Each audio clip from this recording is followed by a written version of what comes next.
Hello everyone, my name is John Miller. I'm the Executive Director here in Shippensburg at the Historical Society, and today we're at the historic cemetery known as Locust Grove. And today we're going to talk a little bit about many of the African American soldiers that fought during the Civil War who are buried here, particularly on this special day of June 19th, which today has become federal law as to being a federal holiday. So a little background information on African Americans, pretty much from the foundation of this country all the way up to about the American Civil War. So throughout history, African Americans have contributed to the military, to honorable armies such as the Continental Army with George Washington. However, as gallantry is a fault during the Revolutionary War, after the war was over, many of the states began forming their own militia laws, and as a result, some of the states would go ahead and prohibit African Americans serving in roles of militias. The first law went into effect in 1792 on the United States Congress, and that is when they pretty much voted to exclude African Americans from any kind of military service, regardless if they were free, able bodies and were willing to serve. When the War of 1812 breaks out in North America, a lot of the British Army that came to this continent went ahead and then basically said, hey, if you guys fight, help us, we'll make sure that you gain your freedom. Other African Americans decided to join the many militias, particularly around the Battle of Bladensburg, which resulted in the burning of Washington, D.C., as well as the defenses of Baltimore in September of 1814. Many African Americans fought in those battles to pretty much help secure our victory in that war. But then comes the American Civil War. The Confiscation Act of 1861 authorized the confiscation of any Confederate property by Union forces. This included slaves.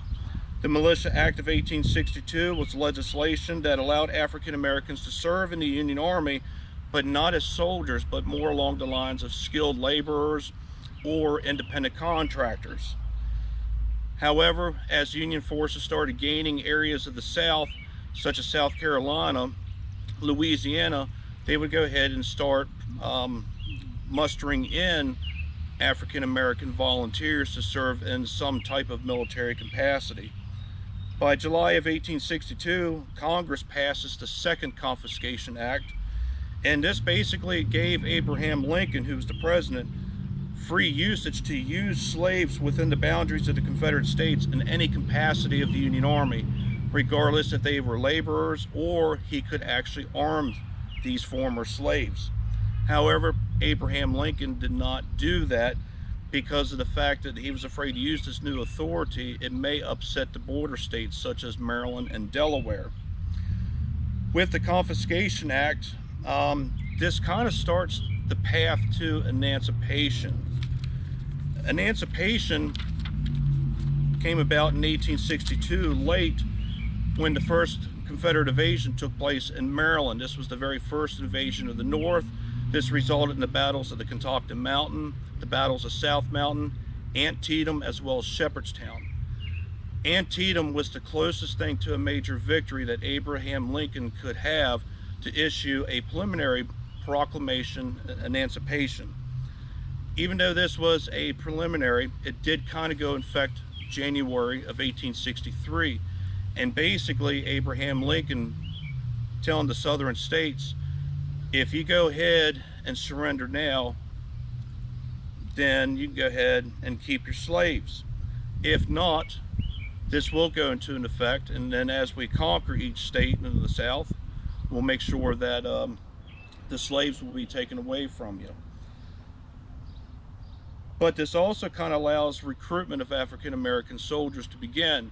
The state of Massachusetts began recruiting for the 54th as well as the 55th Massachusetts. And of course the 54th would lay way to kind of show all of America the gallantry that these men possessed, particularly during the Battle of Fort Wagner in South Carolina.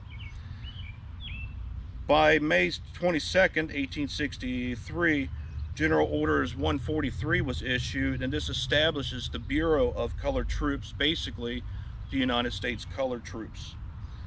And prior to the establishment of this, many of the African Americans serving in the Union Army, again, were serving more along the lines of teamsters to the wagons, or skilled laborers repairing wagon trains or repairing different things that keeps the Army moving, so to speak. But that all changes once they begin mustering into military service going into 1864. From here, we're going to go ahead and talk a little bit about some of the stories of these African Americans that are buried here at Locust Grove. And I encourage anybody who sees the video, please come out, take a tour, and learn their stories as well. So I'm standing next to Robert Greene. He was born in Shippensburg around 1840. However, other reports claim that he was born in Canada. Robert was a laborer before he enlisted into the U.S. military. In New York of 1864, he enlisted in Company G of the 127th U.S. Colored Troops, and he was serving as a substitute, meaning somebody else's name was pulled, they were able to pay for themselves to be basically not serve in the military, and unfortunately it came down to him. So basically a substitute was a man who was paid to fight in place of another who was drafted. Robert was sick at Camp Penn for several months, and on December 29th, 1864, he ended up deserting the Army. He was captured in January and was transferred to Company E, and he served there in that company throughout the rest of the war. After the Civil War was over, Greene returned home to Shippensburg, where he lived with his wife Elizabeth until his death on August 24th, 1894. Here is Philip Lewis Holmes. He was an ex-slave who came to Shippensburg at about 1860. He did masonry work until his enlistment in Company E of 127th U.S. Colored Troops in August of 1864. During the war, he was promoted to the rank of corporal.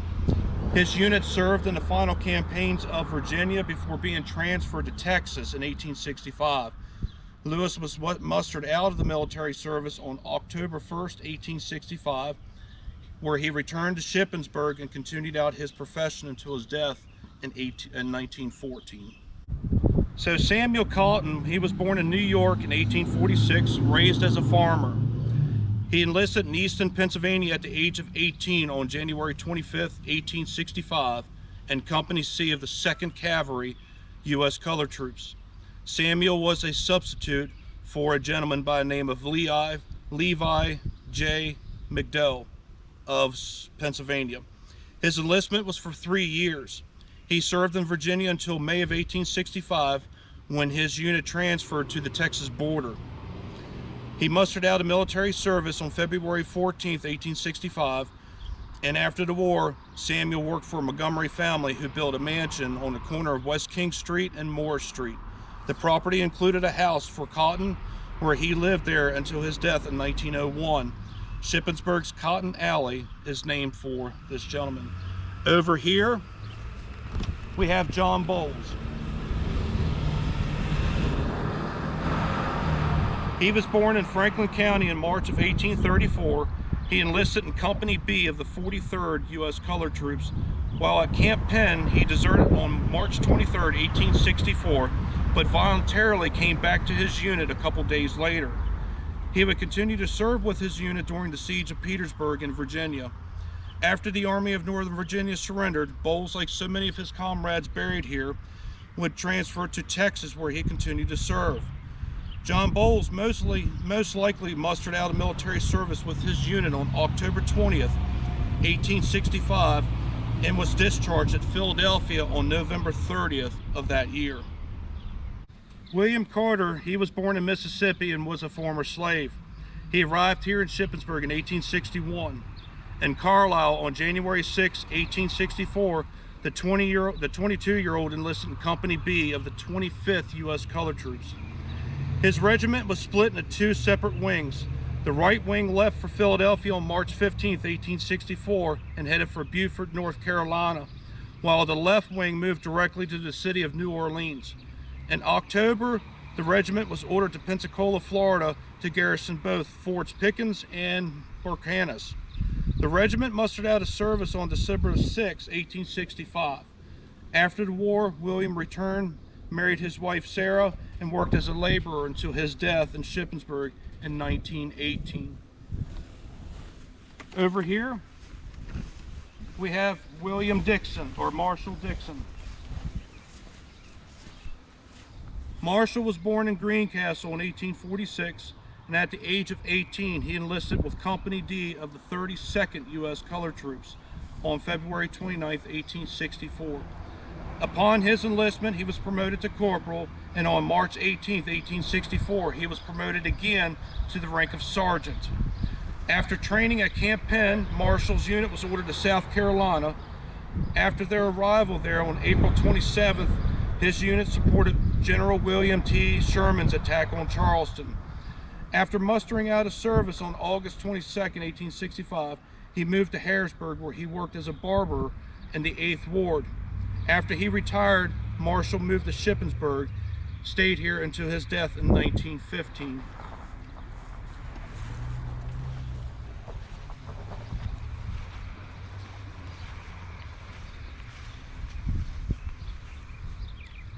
Henry Galloway, who was born in Williamsport, Maryland, not far from here, he enlisted in Company G of the 55th Massachusetts Infantry on June 22, 1863.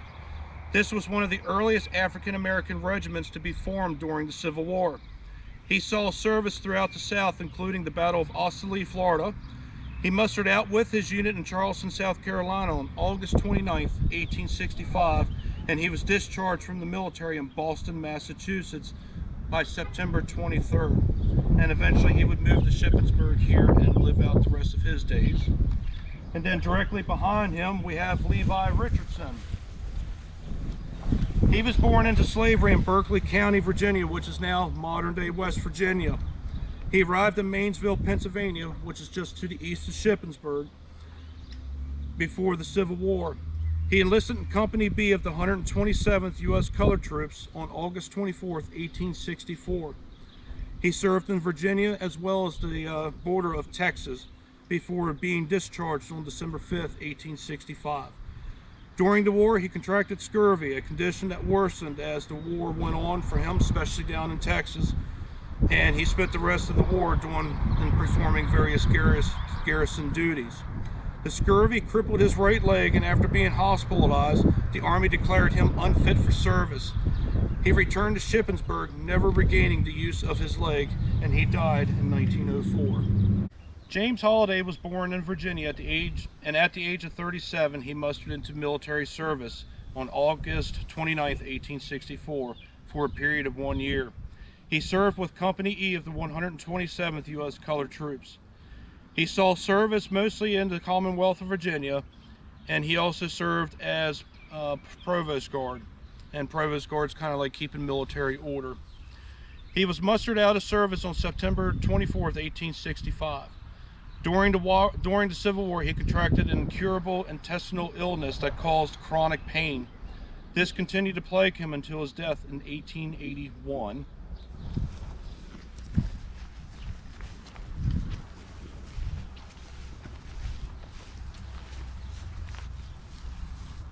Washington Robinson, he enlisted in Chambersburg on March 3, 1865 for a period of 1 year. He served with Company H of the 24th U.S. Colored Troops. He served in Washington, D.C. and performed various guard duties at Camp Casey as well as at Point Lookout, Maryland. Washington was mustered out of service on October 1, 1865, and he returned to Shippensburg, where he lived until his death on November 5, 1893. Michael Wilson was born in Westmoreland County, Pennsylvania in 1845. In Pittsburgh, Pennsylvania on June 10, 1864, he enlisted in Company B of the 45th U.S. Colored Troops for a period of 3 years. Michael, as well as many of his comrades buried here, served in Virginia as well as in Texas, performing garrison duty until he was mustered out of service on November 4, 1865. He died on May 21, 1914.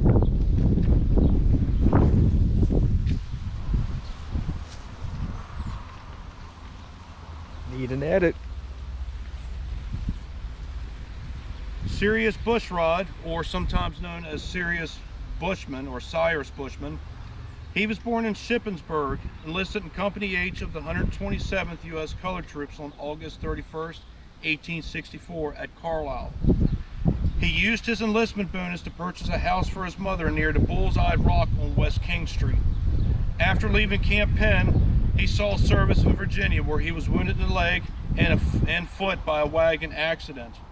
After Lee's surrender, his unit transferred to Texas. He mustered out of service on September 7, 1865. His whole entire unit would muster out in Texas on October 20th. After the war, he worked for the Atlantic City Hotel as a bellhop before returning to Shippensburg and retiring in the same house that he had purchased for his mother in 1864.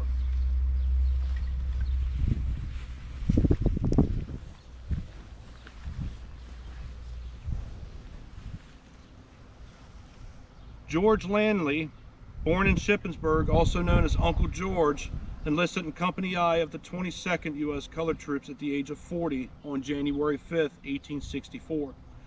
Due to an illness, he was discharged from the military a few months later at Fort Monroe by orders of the War Department. He lived on North Queen Street and continued to farm until his death in 1895. John Hinton was born a slave near Funkstown, Maryland, which is located outside of Hagerstown, on March 11, 1843. He managed to run away to Pennsylvania, where he enlisted at Carlisle on August 26, 1864. He joined Company C of the 127th U.S. Colored Troops as a private. He also served as a teamster with the unit's wagon trains. His unit then saw service in Virginia as well as in Texas, and after the war he lived in Shippensburg until his death in 1932. His obituary noted that he was the last U.S. Colored Troop veteran of the Civil War from the Shippensburg area.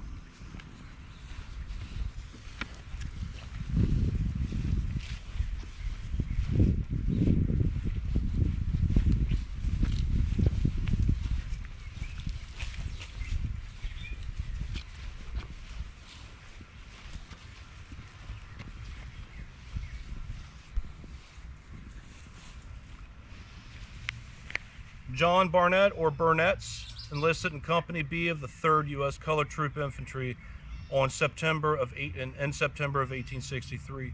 The 3rd U.S. Colored Troops was organized in Camp Penn just outside of Harrisburg, Pennsylvania. He would see service at Morris Island in South Carolina, participating in several of the battles around Charleston, South Carolina, before being transferred down to Florida. While at garrison in Florida, Barnett, along with his regiment, performed duties as heavy artillery. The command mustered out of service on October 23, 1865.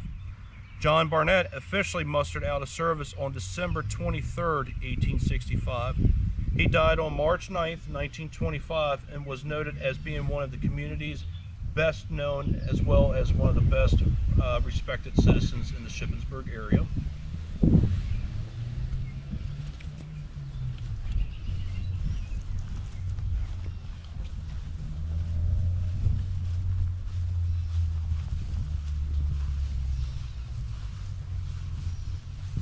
John Smith was born on August 12, 1836. He was 29 years old when he mustered into service on January 7, 1864 with Company C of the 25th U.S. Colored Troops. John performed garrison duty at Fort Barcanas, Fort Pickens in Florida. He mustered out of military service on December 6, 1865. After the war, he returned to Shippensburg and then later moved to Pittsburgh at a turn of the century. At the time of his death in 1935, he was the last African-American Civil War veteran to be buried here in Locust Grove Cemetery. He was also the last surviving African-American soldier who served formerly in the U.S. CT, known as the U.S. Colored Troops. John Cerk was born outside of Shippensburg in Mainsville, Pennsylvania. He was one of 3 brothers who fought during the Civil War. He'd mustered into the 54th Massachusetts at Redville, Massachusetts on May 13, 1863. He served in Company K and was given the rank of corporal by Colonel Robert Gould Shaw. on the day of his enlistment. He was then demoted on Christmas Day of 1863 for reasons unknown. He mustered out of service on August 20th, 1865. During the Civil War, John was injured during a July attack on Fort Wagner. His brother Caspar died of dysentery on his way home from border duty in Texas. John returned to Shippensburg, where he lived to his death on February 20th, 1913. He and his brother James died within weeks of one another. His brother James was born again outside of Shippensburg in Mainsville, Pennsylvania. And again, he was one of 3 brothers who fought during the Civil War. James enlisted in the 55th Massachusetts on June 22nd, 1863 at Reedville, Massachusetts. He saw service in South Carolina as well as in Florida, and though his unit also performed manual labor throughout the South, James mustered out of service on August 29th, 1865 at Charleston, South Carolina. He returned to Shippensburg, where he lived until his death on March 1st, 1913. Joseph Roddell was born in Shippensburg on March 22nd, 1844. He enlisted on December 28th, 1863 at the age of 20 in Company H of the 22nd U.S. Colored Troops. During his service, he served time with the Pioneer Brigade, and he was discharged on October 16th, 1865. He returned home to Shippensburg, where he lived in a house next to the cemetery at 109 North Queen Street. In the 1870s, he lost his hearing as well as an eye during a black powder explosion. Several years later, he was struck by a train on Earl Street and died of natural causes in 1920. Parrish Jacob Wilson. Very little is known about him, but he was a former slave who escaped and came to Shippensburg, where he enlisted in the Union Army. After the war, he lived on South Penn Street.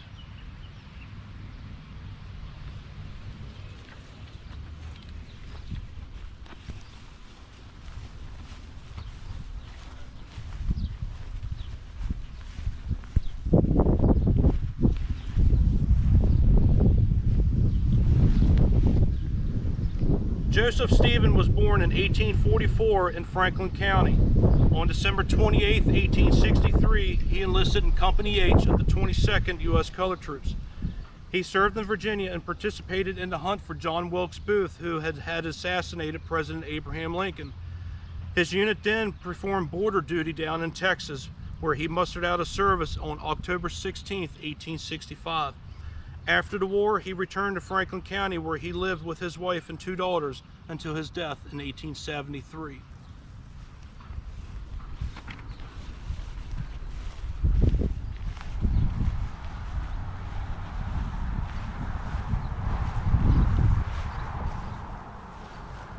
Joseph Robinson was born in 1843 and raised in Shippensburg.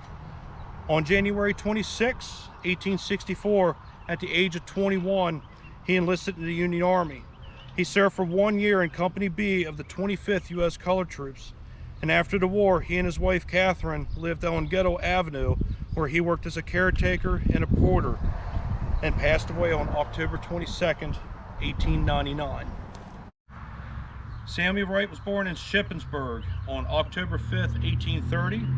He enlisted in Company E of the 127th U.S. Colored Troops. He served in Virginia, and like many others from his unit, were present at Lee's surrender. During the war, he rose to the rank of sergeant, and after serving with his regiment in Texas, he mustered out of military service in October 20th, 1865. After the war, Samuel was a carpenter, a gravedigger, and part of the Cumberland Valley Hose Company, and he died on November 3rd, 1920. Daniel Wright, born 1842. On January 12, 1865, 1 month after marrying his wife, Sally Rideout, he enlisted in Company A of the 24th U.S. Colored Troops. Like his brother Samuel, he rose through the rank, becoming a sergeant. He served as a prison guard at Point Lookout, Maryland. He mustered out of military service on October 1st, 1865. Sadly, 9 months after returning home, in October of 1865, he lost his wife in childbirth and his baby son a few days later. He worked as a barber and supported his aged parents until his death in 1878.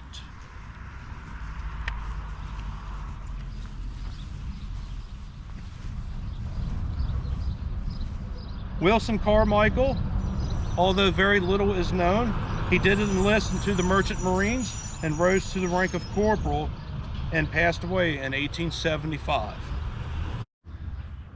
Joseph Lane was 18 years old when he enlisted in the military on Christmas Day of 1863. He served honorably with Company G of the 22nd U.S. Colored Troops. In May of 1865, he was charged with mutiny following a heated argument with his captain.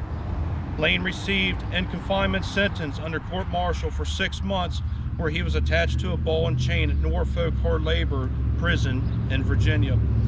He was discharged from military service on November 27, 1865.